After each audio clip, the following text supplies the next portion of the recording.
Wonderful. The last couple of years have been a strange time for the Marvel Cinematic Universe.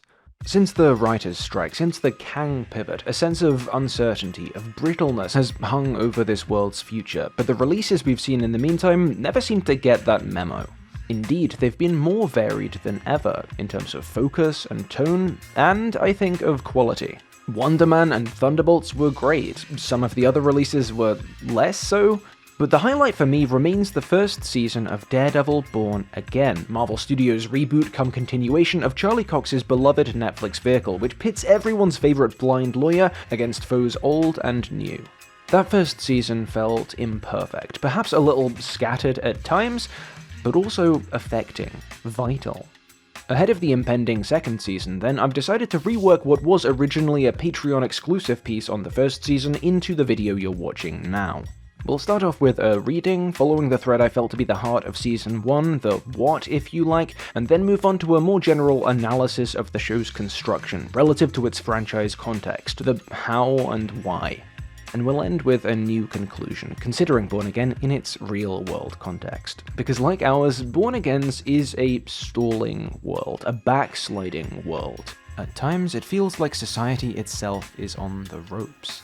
And that's even more worrying, because as far as we see, nobody in the show owns this video's sponsor, the book, the ultimate guide to rebuilding a civilization. Oh, you don't know about the book? Well, good news, I've partnered with publisher Hungry Minds to tell you all about it. The book was created after an extremely successful Kickstarter campaign and contains hundreds of pages of hand-drawn artwork going through the history of human invention, from soap to crop rotation to trebuchets, and telling you how it's all done. I mean, just look at these pages. Is this not all extremely cool? And as with anything I promote here on the channel, there's no AI involved, so don't worry, it won't tell you that glue is an important part of the history of pizza or anything like that. Even if I'm not actively reading it, I love having the book around. Trust me, you can feel and see how high quality the production is. It almost looks as good on the shelf as it does open. So it's perfect either as a gift or as a little treat for yourself. This is actually the second copy they sent me, because after I did a first ad with them last year, my mum saw it and thought it looked really cool, so I gave her mine. And she was thrilled with the present. So what, you think you've got better taste than my mum? Yeah, right. You can order your copy today by following the link in the description, and use promo code PILLAR for 10% off. But that's enough of that. Let's talk about Daredevil Born Again.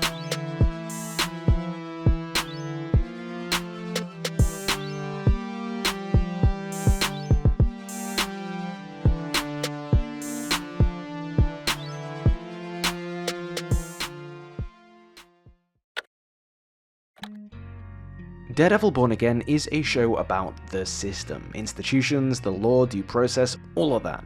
We open as an ordinary day is shattered by the violent reappearance of Matt Murdock's enemy Bullseye. His attack on Josie's bar is stopped by Matt's alter ego, the titular Daredevil, but not before Matt's colleague and best friend Foggy Nelson is shot and killed.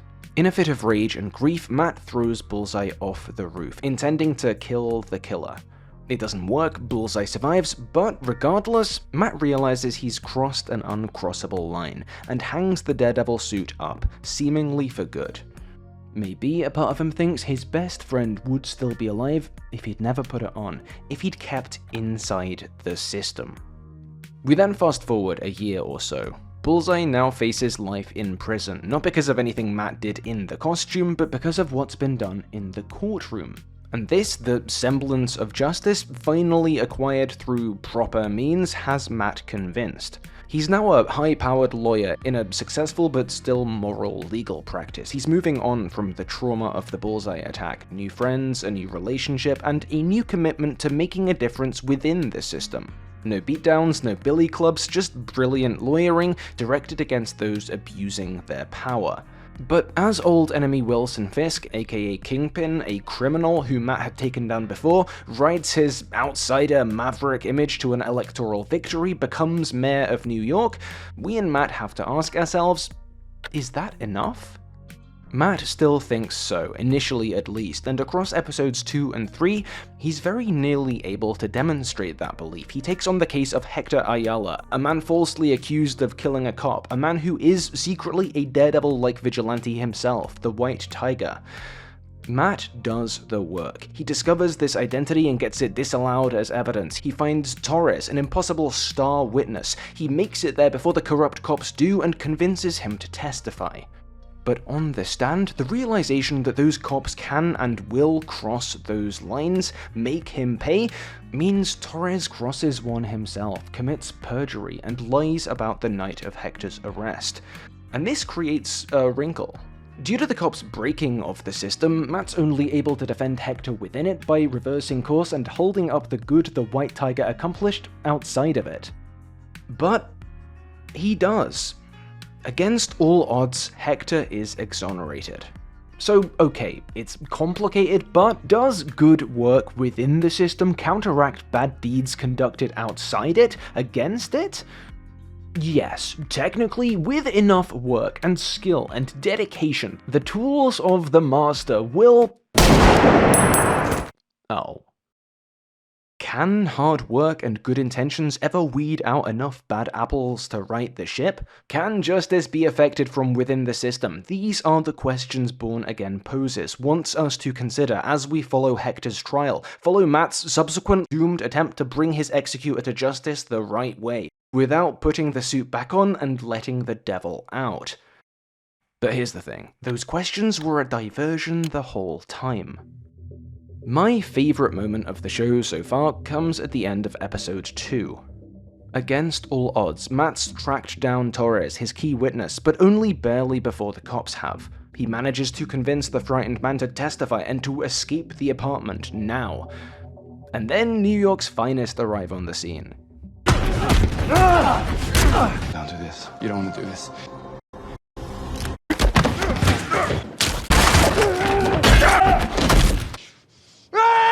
This moment is Matt opening the box he'd slammed shut 1 year before, tapping back into his training, his anger, saving the case, saving his own life by stepping just for a moment outside of the system, and hating himself for it, because this moment is also his fiction collapsing. Is Matt using his hidden talents, being more than the regular, expected, blind lawyer he's seen as, he's presented to the world. And on some level, it is an admission that he has been the whole time. Because he didn't track down Torres against all odds, did he? What? Found him. And he didn't just happen to suspect Hector had a secret, he knew it, just like he knew Hector was innocent. No part of this case took place within the system proper. That is, if Matt were an ordinary lawyer, without his sensory gifts, without his ninja training, Hector's exoneration wouldn't even have been on the table. The whole while, Matt's thumb has been on the scale, and so no, our hero doesn't scream that pained scream because he feels the pull of vigilantism, of action beyond the system's confines once more. He screams it because on some level he sees that he's been beyond those confines this whole time. The system by whose proper functioning everything is supposed to work out, innocent men are supposed to be acquitted, doesn't include human lie detectors.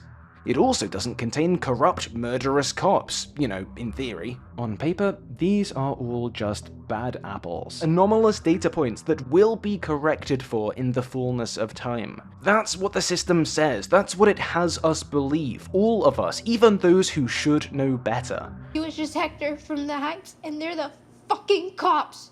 You have to believe that someone will find his killer, okay? We have to believe it. But those cops know the same thing Fisk does, the same thing Matt's pretending not to. If the system protects their transgressions as it punishes yours, then it doesn't really exist, at least not as it'd have you believe, not as an equal space. The system becomes the tool by which power legitimizes its own violent defense. As episode 4's title goes, Sic Semper Systema, thus always the system. So you can't beat power from within. You can go high, but it will just go low anyway. Bang. Bang. No, the thing to do is resist. Forget about the system. Within, without, whatever. Resist. You didn't create Bullseye. Fisk did. Dex did. The failures of that system did. Foggy didn't die because you put on the suit. So put it back on.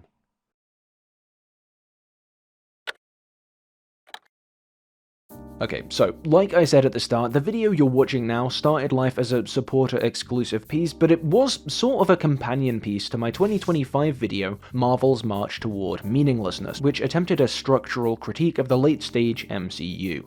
You can go and watch that now if you'd like, it's up there in the corner, but to summarize, in that video, I identified 3 different types of meaning and tracked their deterioration through recent weaker MCU projects like Captain America: Brave New World.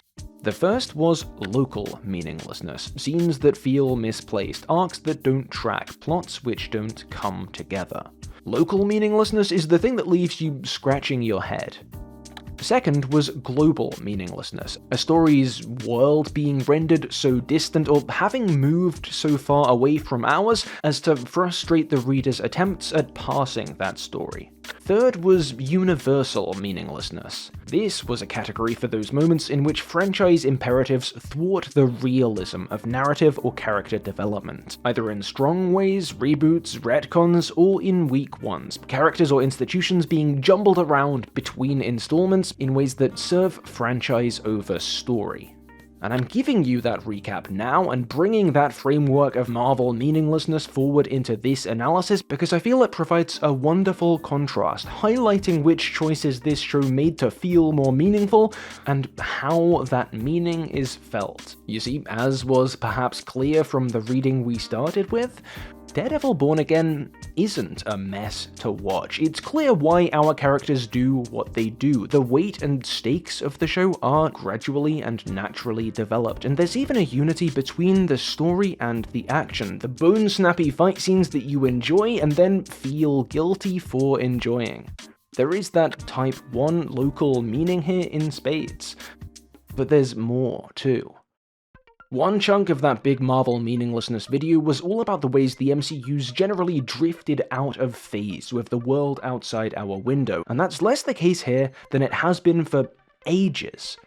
While, again, it's true that a heightened world doesn't have to result in a less meaningful world, a world that evades straightforward audience connection, it often can do if the filmmakers or storytellers don't make the effort to counteract or account for it. But it's also true that naturalism isn't a blanket quality. Story scope matters too, because there can be an adamantium godhead in the ocean causing a global gamma crash out. There can be goddamn aliens out there bringing the ruckus. There can be, screaming goats up in the sky somewhere, but there's also still a New York, also still an NYPD, also still lawyers and reporters and ordinary people living more or less ordinary lives. Daredevil Born Again largely inherits its smaller scope, its relatively naturalistic setting from the Netflix show, and so even if this world is connected to something like Brave New World, even if Matt could hop on a bus, head down to DC and see, or I guess hear, all that malarkey, that meaninglessness never comes to impinge on this story. And a lot of viewers understand all this implicitly. This is the reason behind that increasingly strong fan desire for street-level stories, right? But the fact that Born Again's zoomed-inness results in a more familiar setting is only part of the reason it succeeds in achieving that Type 2 global meaning in a way something like Brave New World fails to. The more important part is the fact that this more parallel reality snapshot it depicts also operates with a more parallel logic. Criminal demagogues ride protest votes into office, the cops fucking suck, and the system is obviously broken, does reveal itself to be largely a fiction deployed to keep the have-nots down. Born Again's MCU is not an end-of-history world, forever working out the kinks and responding to artificial outside developments. No, it, like ours, is a world of neoliberal rot. As a result, this project can bounce its meaning off from solid fixed points and have it reach us intact. We can interpret the vigilantism the show evaluates as what it really is, direct action, the drive to oppose systemic injustice on terms other than its own, because those points are shared. One brilliant stroke that's related to this is the inclusion of Punisher idolizing cops. On one level, this is a display of that Type 3 universal meaning, a depressingly logical in-universe development that shows Born Again using this continuity, this internal realism, to make a pretty weighty point. This Daredevil series, even back in the Netflix days, has always been good at that. I think we tend to forget that this whole story grew out of the aftermath of Avengers 1.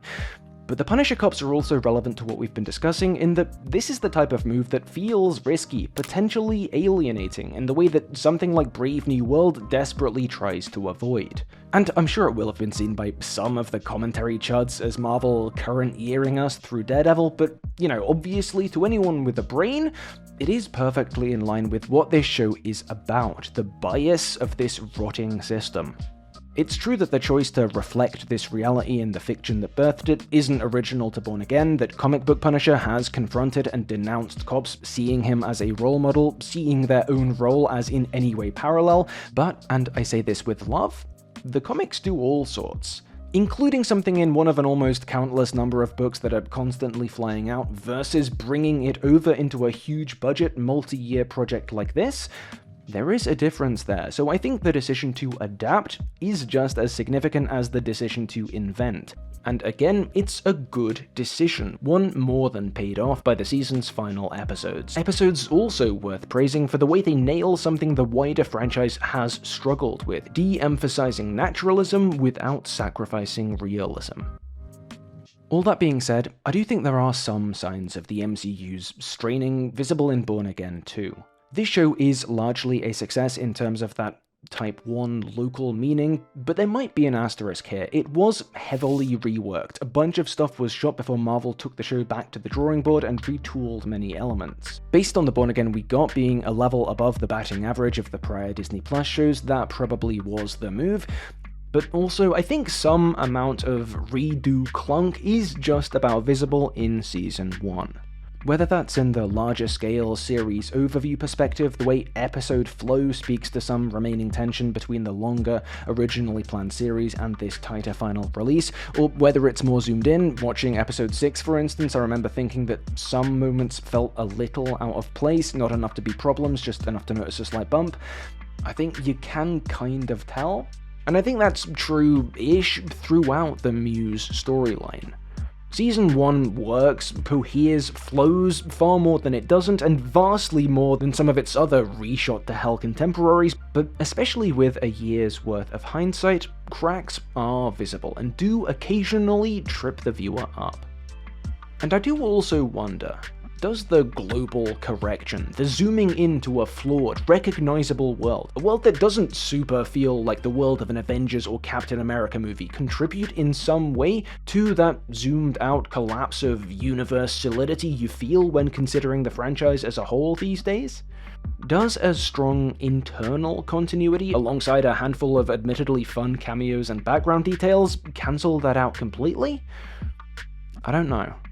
But either way, like we also talked about before, there is no completely unproblematic way to tell a story like this in a franchise like this. It is more a question of picking what types of meaning you want to shoot for, and having the nous and the guts to follow through. Daredevil Born Again accomplishes that. Or at least it has done so far.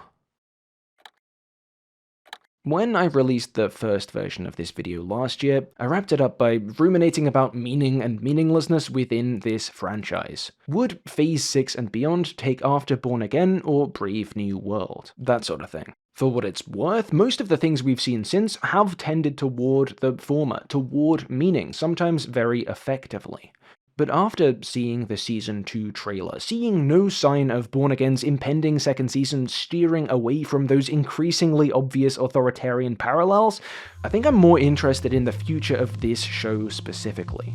Will the next run of episodes succeed in meeting the moments? Will the show fail to keep step with reality? If so, would it always have failed, or will recent developments in Minnesota and elsewhere have led Disney brass to meddle, to defang? There's no sign of any such pivot in the promotional materials, but we know from the Jimmy Kimmel fiasco they're happy to cave to the US government.